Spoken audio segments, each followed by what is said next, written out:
keahliannya, misalnya berkaitan dengan rekam medis, kemudian dokumen sekolah atau ijazah dan seterusnya, itu ya yang bersangkutan yang harus diminta kemudian atau atas putusan. Jadi karena Pak Jokowi digugat ijazahnya masih tidak ada. digugat ijazahnya. Tidak ada, ini berlaku untuk umum semua peraturan. Dan aturan terkait 16 dokumen yang tidak boleh dibuka ke publik termasuk di dalamnya adalah dokumen soal ijazah muncul di saat polemik ijazah masih memanas di permukaan. Lalu apa urgensi aturan tersebut dikeluarkan oleh KPU RI pada pertengahan bulan Agustus lalu? Kita akan bahas bersama dengan Arief Budiman selaku Ketua KPU RI periode 2017 hingga 2022. Selamat malam Mas Arief. Selamat malam Mbak Audrey. Ada juga Roy Suryo selaku penggugat ijazah Jokowi. Mas Roy. Selamat malam, baik Mbak Audrey. Dan nanti juga akan bergabung ada Rifai Kusumanegara sebagai pengacara Joko Widodo. Tapi saya mau ke Mas Arief terlebih dahulu yang kemudian adalah juga mantan ketua KPU. Mas Arief, sebenarnya ada nggak sih urgensinya tiba-tiba ini KPU kemudian memasukkan aturan ijazah tidak bisa dibuka ke publik karena tadi bisa bahaya? Gini, kita kan mau fokus di keputusan KPU nomor 731 ya. Sebetulnya keputusan KPU nomor 731 itu tidak spesifik menyasar ke satu poin ya soal ijazah. Ada 16 kan ya? Ya, karena ada 16 item. Jadi sepertinya itu seluruh dokumen persyaratan itu tidak bisa dibuka ke publik atau dikecualikan. Apa sih sebenarnya Mas Arief melihat bahayanya? Sebentar, ini kenapa keputusan KPU itu terbit? Ya. Kalau saya lihat di lembar pengujian konsekuensinya, salah satunya itu karena ada permohonan informasi dari Pak Komarudin. Ya. Komardin. Komardin, nggak apa-apa. Komardin ya, ya kira-kira itu ya. Ya. Kalau di sini sih ditulis berdasarkan surat dari IR Komarudin SHM MN Partners gitu ya. Okay. Nah lalu saya juga tidak tahu isi suratnya apa, ya, meminta informasi apa, apakah dia meminta informasi seluruh dokumen persyaratan atau hanya sebagian dari dokumen persyaratan, tapi yang jelas keputusan itu kemudian mengatur terhadap 16 dokumen persyaratan itu yang dikecualikan. Okay. Nah sebetulnya dalam menyelenggarakan tahapan pemilu ada beberapa prinsip yang harus dilakukan untuk menjaga KPU itu bekerja free and fair, berintegritas gitu ya. Salah satunya adalah transparansi. Jadi dulu saya paling sederhana itu menyimpulkan begini, kalau ada orang datang ke KPU lalu dia mempertanyakan sesuatu dan kita tidak bisa menjawab, berarti kita nggak transparan tuh. Karena tidak ada persoalan yang tidak bisa dijawab. Oke, jadi artinya begini, pada saat dulu sebelum peraturan baru dibuat ini ditandatangani pada Agustus 2000. Keputusan di Agustus bulan lalu, artinya adalah pada saat dulu apapun dokumen yang misalnya ingin publik tahu boleh dibuka oleh KPU. Kecuali yang memang berdasarkan ketentuan peraturan perundang-undangan itu nggak boleh dibuka, ya. Tentang kerahasiaan informasi pribadi itu memang nggak boleh dibuka. Ijazah? Misalnya begini, terkait dengan kesehatan misalnya, surat apakah dia sehat atau tidak sehat ya itu ditampilkan. Tetapi isi hasil pemeriksaannya itu tidak boleh ditampilkan. Oke, detailnya. Ya. Kalau ijazah? Ijazah juga yang ditampilkan hanya ijazahnya saja. Boleh. Ya lulusan dari mana ditampilkan. Iya. Gitu. Jadi dulu sepanjang yang saya ingat ya, di pemilu 2014 dan pemilu 2019, kebetulan saya menjadi bagian penyelenggara pemilunya, itu kita tampilkan semua. Karena ada prinsip lain juga yang harus kita kerjakan. Apa itu? Melayani stakeholder pemilu. Stakeholder pemilu siapa? Banyak. Peserta pemilu. Peserta pemilu itu ada partai politik, ada pasangan calon presiden dan wakil presiden. Kalau dalam pilkada ada pasangan calon kepala daerah gitu ya. Lalu juga pemilih gitu loh. Jadi informasi yang kita sediakan itu sebetulnya bermanfaat untuk semua, untuk partai politik, untuk pasangan calon, untuk pemilih gitu. Oke, nah tapi kalau dilihatnya sendiri kalau gitu Mas Roy, surat ini dikeluarkan pada 21 Agustus 2025, apa yang ditangkapnya? Yang ditangkapnya ini Indonesia malah dibawa oleh keputusan nomor 731 ini kembali ke alam kegelapan. Kita kayak, ini nggak ada bedanya dengan uya-kuya. Kenapa uya-kuya? Ini kayak beli kucing dalam karung. Ya gitu. Jadi orang itu nggak boleh lagi lihat profil dari siapa calonnya. Ini kan konyol banget. Misalnya dalam 16 syarat itu, ada nomor 13-nya. 13 itu syarat tidak terlibat organisasi terlarang. Misalnya PKI atau apa. Itu wajib diketahui oleh masyarakat. Gitu loh, orang ini dulu pernah terlibat atau enggak. Tapi kan alasannya katanya kalau dibuka ini bahaya. Ini peraturan ini harusnya juga gugur dengan sendirinya. Karena ini aturan ini kan di bawah yang namanya Undang-Undang Keterbukaan Informasi Publik nomor 14 tahun 2008. Undang-Undang Keterbukaan Informasi Publik nomor 14 tahun 2008 itu jelas banget. Itu di pasal 17-nya, itu ada poin-poin yang dikecualikan. Antara lain yang tadi mau ditanyakan misalnya itu soal pendidikan. Pendidikan itu bukan ijazah. Ijazah harus ditampilkan. Yang tidak ditampilkan misalnya adalah KHS, kartu hasil studi. Kalau itu saya setuju, sama dengan tadi analogi Pak Arief ya. Kartu hasil studi misalnya adalah orang ini nilainya berapa. Karena terlalu detail juga gitu. Iya, justru malah ketika kemarin Mabes Polri nampilkan itu sebagai hasilnya Jokowi misalnya. Nah itu sebenarnya melanggar sebenarnya. Tapi ya kita senyum aja gitu. Nah ini malah justru kudet, katrok gitu. Jadi ngapain KPU itu harus membuat aturan yang itu nanti toh pasti akan dibuka. Kalau ini digugat melalui KIP, Komisi Informasi Pusat ya atau publik, itu pasti nanti akan digugurkan dan KPU nanti malah malu lagi nanti udah bikin aturan yang tidak populer bagi masyarakat. Tapi kalau tadi bilangnya dengan alasan bahaya? Apanya yang bahaya? Negara ini kok malah makin menutup diri terhadap keterbukaan informasi publik. Ini kan tujuannya sebenarnya hanya ingin membantu ijazah, tapi lupa dia. Di situ ada 15 yang lain, termasuk nomor 13 tadi, soal syarat-syarat G30 SPKI, surat pernyataan bermartabat cukup yang disebut sebagai bakal calon. Masa itu dikecualikan semua? Lah kalau itu dikecualikan semua, aneh. Kalau menurut saya ini KPU nih, tolonglah kembali ke zamannya Pak Arief nih. Zaman Pak Arief tuh KPU tuh terbuka banget, kita enak main ke sana gitu. Saya juga barusan ngalami ketika kemarin saya dengan teman-teman dari Yakin ya, Yayasan Advokasi untuk itu untuk membuka data-data Sirekap ya. Kita sudah menang keputusan KIP.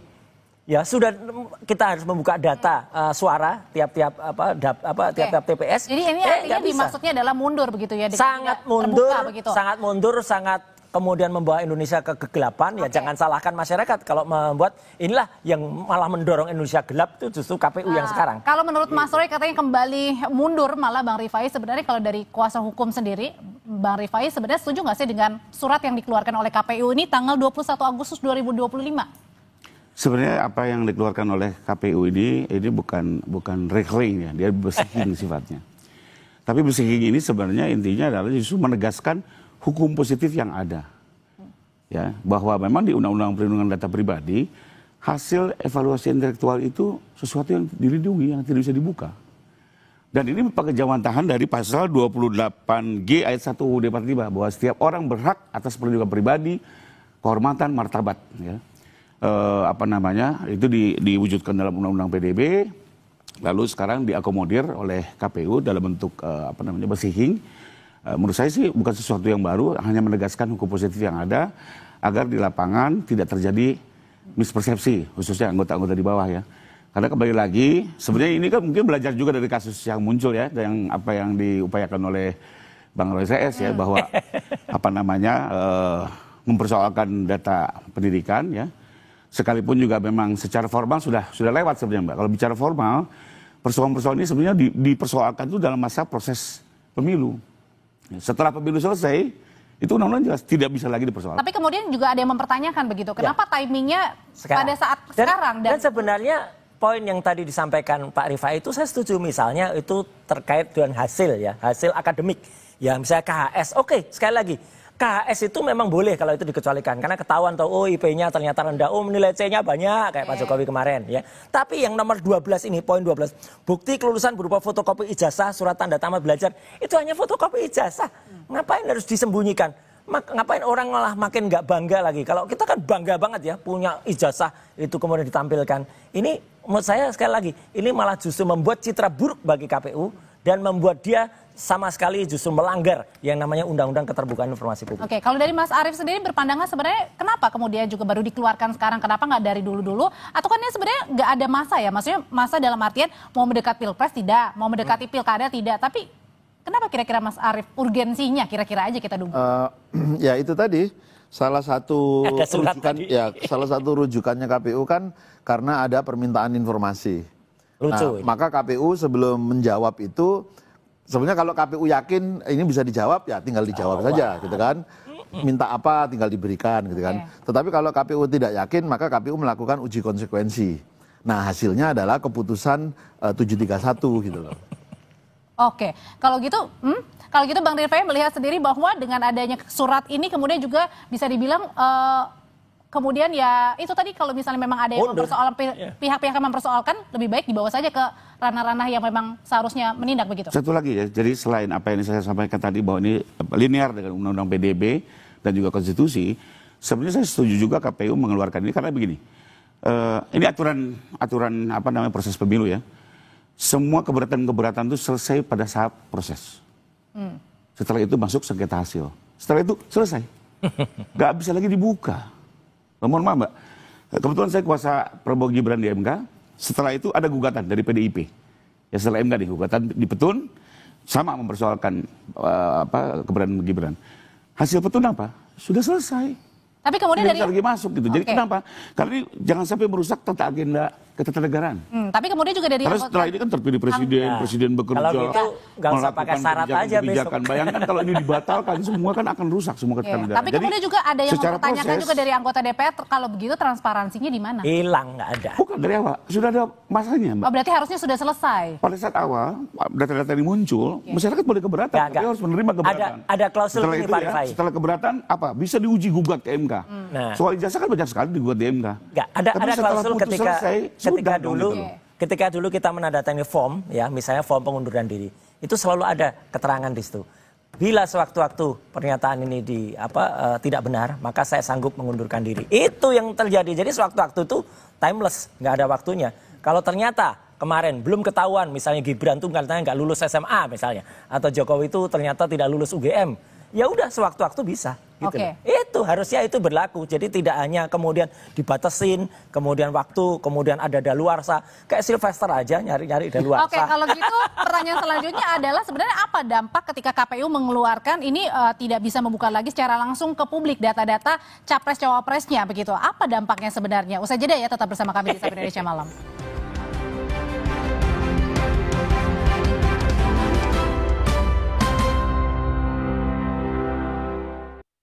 Viva, hadiah miliaran.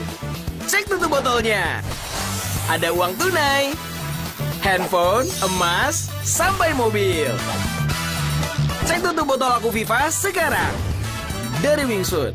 Aku Viva melewati 7 tahap nano purifikasi. Menjaga sejuknya kemurnian dari mineral baik dalam setiap tetesnya. Begitu sejuk di tiap teguk. Aku Viva, murni alami dari Wingsuit. Lawan ketombe dengan Zinc Cool Booster baru. Deo Active Scalp Technology lawan 3 jenis ketombe. Boost sensasi dingin with glacier water and mint. Zinc Cool Booster. Ketombe, no worries. Lion. Cuaca berubah-ubah, aktivitas padat, jaga kesehatan setiap hari dengan susu steril 7 kurma. Susu steril ditambah kurma 2 kali melindungi tubuh kita, double khasiatnya. Badan jadi terlindungi. Minum susu steril 7 kurma, double khasiatnya. Baru Good Day Latte Original dan Butterscotch. Good Day Latte, perfect Korean latte taste. Kompas TV kini hadir di sejumlah layanan TV berlangganan. Nikmati program-program berkualitas Kompas TV di TV berlangganan pilihan Anda. Sekarang, Kompas TV, independen, terpercaya. Cuaca berubah-ubah, aktivitas padat, jaga kesehatan setiap hari dengan susu steril 7 kurma. Susu steril ditambah kurma 2 kali melindungi tubuh kita, double khasiatnya. Badan jadi terlindungi. Minum susu steril 7 kurma, double khasiatnya. Baru Good Day Latte Original dan Butterscotch.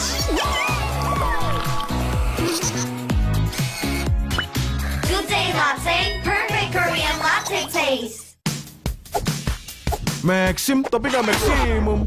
Bantu recharge dengan Maison Coco Boost. Dari kelapa hijau asli dan 808 mg elektrolit. Maison Coco Boost bikin lo on terus. Cuaca berubah-ubah, aktivitas padat, jaga kesehatan setiap hari dengan susu steril 7 kurma. Susu steril ditambah kurma 2 kali melindungi tubuh kita, double khasiatnya. Badan jadi terlindungi. Minum susu steril 7 kurma, double khasiatnya. Sebuah penelusuran jurnalistik.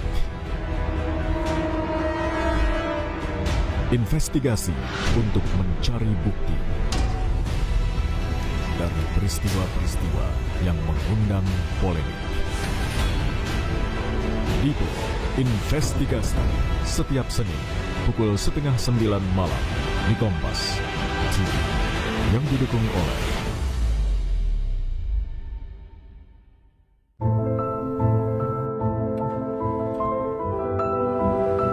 Every mile is a collection of new discoveries. Suzuki Franks, marvelous at every mile.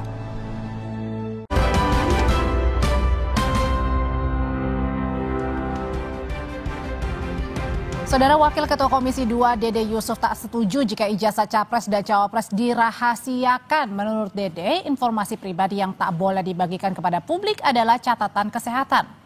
Keputusan KPU nomor 731 menyebut tentang beberapa dokumen yang tidak bisa dibuka kepada publik tanpa izin pihak yang bersangkutan. Salah satunya adalah ijazah Capres dan Cawapres. Menurut Dede Yusuf, dokumen seperti ijazah seharusnya dapat dibuka pada publik. Dede menyatakan Komisi 2 DPR akan meminta klarifikasi pada KPU.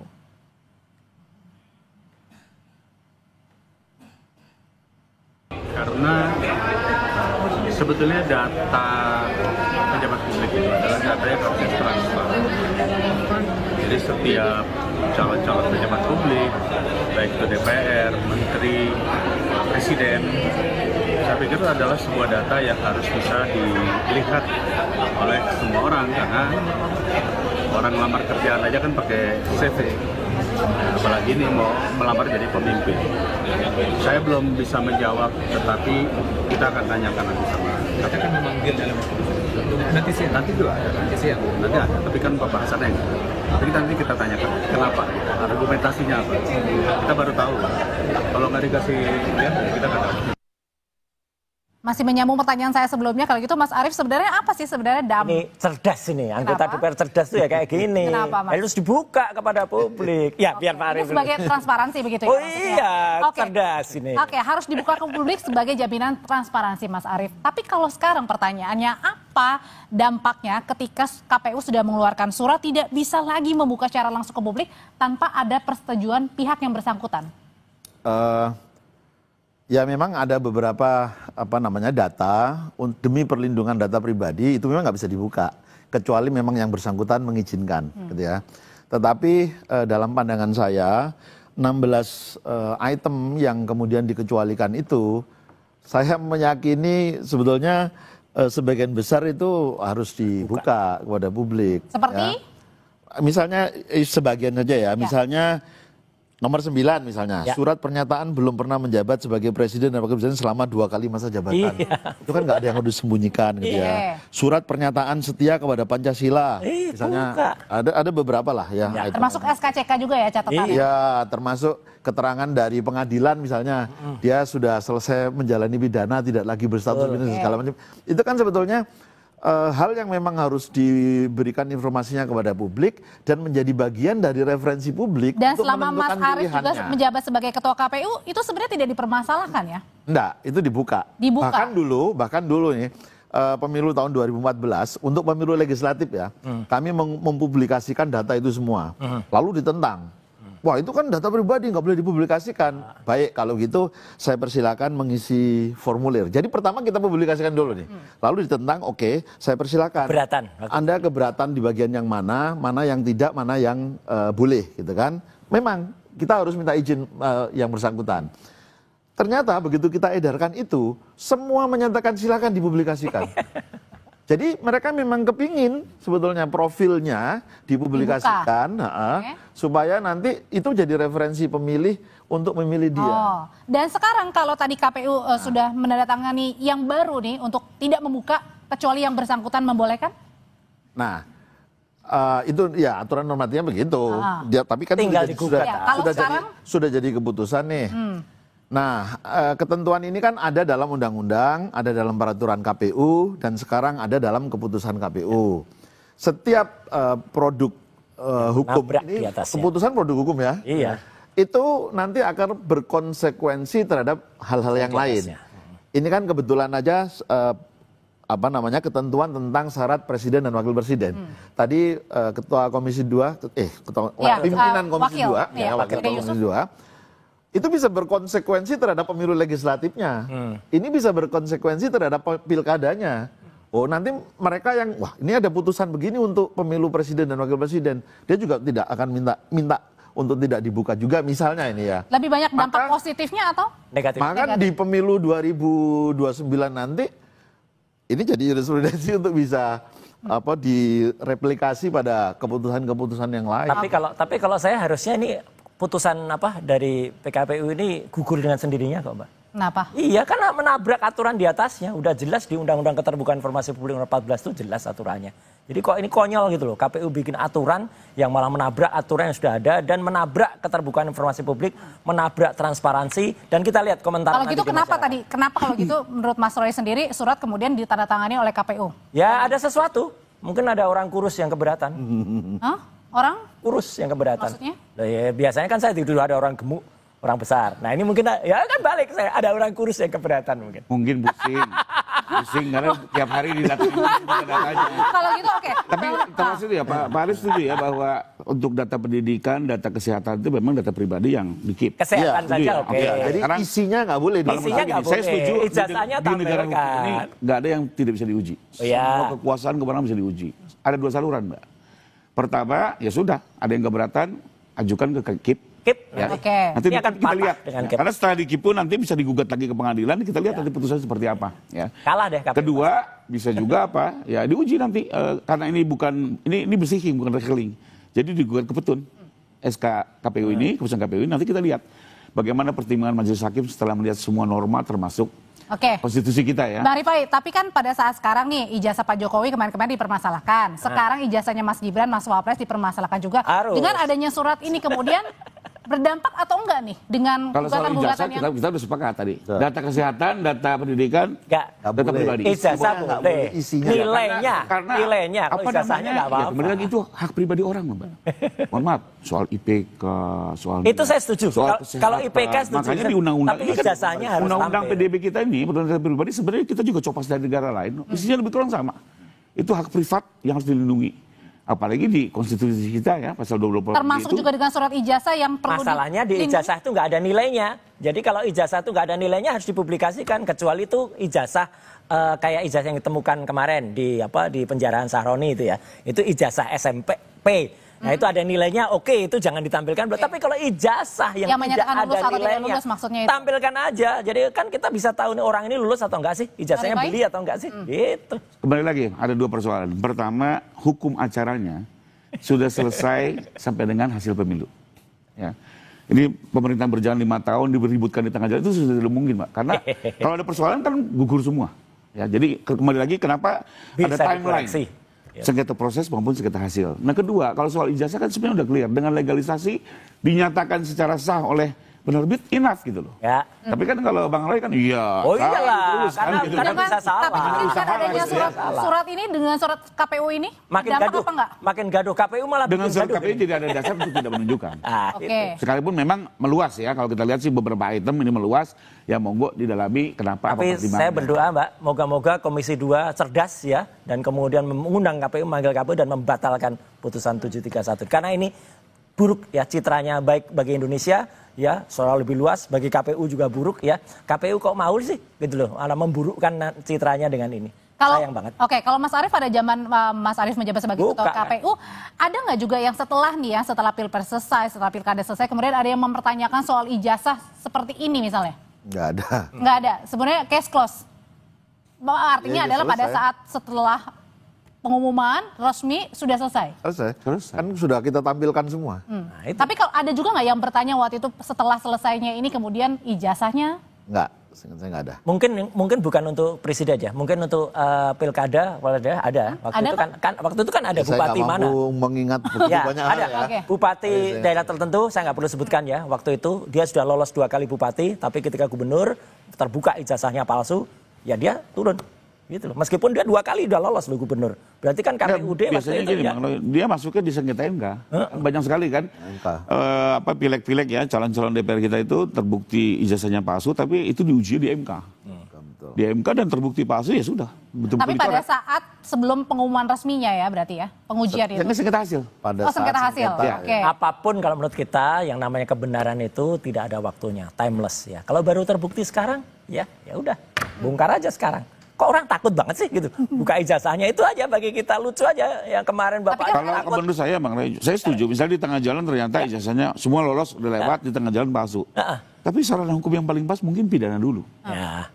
Pidana putus betul bersalah, dengan begitu udah banyak konsekuensi kan. Maka dia harus di PA oleh parpol pengusung. Oke, dengan adanya surat KPU yang menegaskan tidak bisa membuka secara langsung ke publik kecuali izin yang bersangkutan, apakah pertanyaannya akan membuat kemudian Mas Roy CS ini yang masih terus mempermasalahkan saya kira nggak perlu akan banyak keberatan. Moga-moga sekali lagi Komisi 2 moga-moga masih cerdas dan waras ya untuk kemudian membongkar ini, menggugurkan ini, atau setidaknya nanti udah jelas aturan ini akan gugur dengan sendirinya karena menabrak.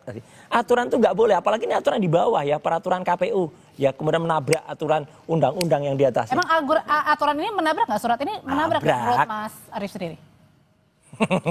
Memang di undang-undang maupun di peraturan KPU ya, sepanjang yang saya ingat tidak ada kalimat ini harus dikecualikan atau tidak gitu loh.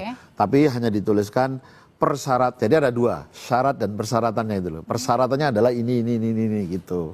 Nah, KPU karena salah satu prinsip kerja kita itu adalah transparan, melayani seluruh stakeholder pemilu, ya kita sediakan informasinya. Gitu. Itu cerdas KPU. Oke, jadi kalau gitu dari 16 dokumen tadi yang dilarang, bukan dilarang ya, tidak bisa dibuka kecuali yang bersangkutan memperbolehkan, apa saja yang seharusnya boleh untuk tetap dibuka? Kalau menurut saya buka semua. Harusnya buka semua. Kalau dulu kita buka. Buka semua. Oke, artinya adalah kembali yang kedulu lagi, bukan yang sudah ditandatangani sekarang ya Mas Arief ya? Nggak mutu lah ini, pokoknya 731 ini, KPU ini. Tapi kalau dari Bang Rifai sendiri memang setuju dengan tadi 16 karena memang rahasia begitu? Ya terkait, kalau saya undang-undang PDB kan memang lihat data kesehatan, data pendidikan itu close. Kalau yang lain-lain dibuka. Iya, udah. Itu memang peraturannya seperti itu gitu ya. Tapi kalau tadi dibilang katanya seharusnya dibuka saja, ini sebagai bentuk transparansi. Enggak, yang Pak Arief hasil pendidikan yang ditutup setuju. Hasil kesehatan, MRI ditutup setuju. Tapi kalau ijazah buka. Memang kalau itu kan apa kaitannya dengan hak pribadi ya? Tapi katanya tadi ijazah dibuka kan tidak menyangkut. Kalau itu kan nggak ada nomornya. Beda pendapat. Kalau itu beda pendapat. Kalau nggak apa-apa. Data pendidikan, data kesehatan plus. Iya. Ijazah nggak ada nilainya kok, kecuali ada nilainya. Itu aja. Yang KTP nggak boleh juga. Kalau KTP kan ada NIK-nya. NIK-nya itu dilarang. Tapi kalau itu misalnya surat, ya setuju itu. Surat keterangan misalnya dia bebas narkoba. Nggak apa-apa untuk menunjukkan kalau dia memang benar-benar bebas narkoba. Surat keterangan persetujuan untuk nanti misalnya tidak pilot. Disampaikan aja. Kemudian, kalau ijazahnya tidak boleh dibuka? Enggak, harus dibuka kalau ijazah. Supaya orang tahu. Jadi nggak beli kucing dalam karung tadi. Ya gitu. Kucing mungkin yang takut ijazahnya kebuka itu hanya kucing. Kalau kucingnya cerdas, buka ijazahnya. Oke. Terakhir kalau gitu Mas Arief, sebaiknya bagaimana nih untuk, kan ada pro dan juga kontra begitu dengan surat dari KPU yang baru ini. Apakah kemudian memang yang paling dekat adalah tadi Komisi 2 harus memanggil KPU untuk menjelaskan? Atau ada hal-hal yang lain sebenarnya tadi batal harusnya? Ya, saya masing-masing lembaga pasti punya cara dan metodenya sendiri ya untuk menyelesaikan persoalan. Tapi kepentingan saya sih mudah-mudahan pemilu ke depan itu prosesnya makin transparan, makin berintegritas, makin berkualitas. Nah itu kita bersama-sama, kita wujudkan bersama gitu loh. Termasuk dengan keterbukaan informasi dari capres dan cawapres. Ya, transparansi itu harus ada di seluruh tahapan pemilu gitu loh. Saya merasa bangga sebetulnya ya, karena di periode saya dulu itu KPU bahkan mewakili ya bersama lembaga pemerintah yang lain mewakili satu pertemuan waktu itu yang tingkat regional saya hadir, tapi yang tingkat seluruh dunia saya nggak bisa hadir. Di Korea Selatan kita memaparkan bagaimana kita menyediakan open data dalam proses penyelenggaraan pemilu di Indonesia. Dan itu banyak negara kemudian tertarik dan mau belajar ke Indonesia. Jadi artinya lebih banyak dampak positifnya ketika open data tadi daripada close. Cuma waktu itu sayangnya terus sudah keburu COVID, mereka kemudian menunda. Saya tidak tahu apakah sekarang mereka masih berminat untuk belajar itu di tempat kita. Gitu. Jadi nggak minat lagi kalau gitu. Oke, baik, terima kasih untuk ulasannya Mas Arief, Mas Roy, Bang Rifai. Selamat malam Bapak-Bapak. Ya, terima kasih. Tetap bersama kami di Sapa Indonesia Malam, Saudara. Usai jeda, Radisa Putra akan kembali dengan informasi dari DPR. Kini kembali memunculkan wacana satu orang satu akun per media sosial. Apa dasar wacana ini kita bahas hanya di Sapa Indonesia Malam.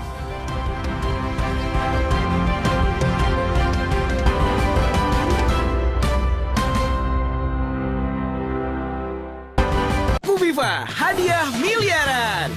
Cek tutup botolnya.